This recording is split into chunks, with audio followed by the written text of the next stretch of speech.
The perfect cinematic conclusion to Anakin's transformation was shown in Episode 3.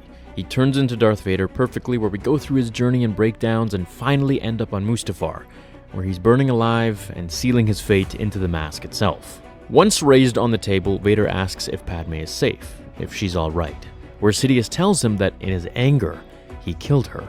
Darth Vader breaks free from his chains, so to speak, and staggers in his Frankenstein walk, just standing there and screaming no.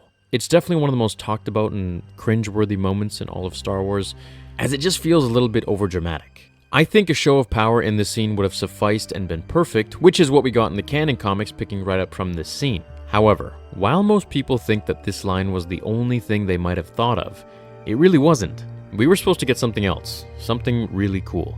Here's some information on an alternative that was considered. Originally, the animation team discussed the possibility of Vader going completely insane and obliterating everything in the room. I don't just mean what we saw in Revenge of the Sith, where he cracked a couple tin cans or something like that. We're talking a violent tornado of destruction, fire, chaos. Even more so, Palpatine was supposed to duck and bob and weave out of the way to avoid flying droid parts and debris and everything that Vader was just destroying in his rage, showing just how unbelievably powerful he was and was becoming, which we have never seen before on screen.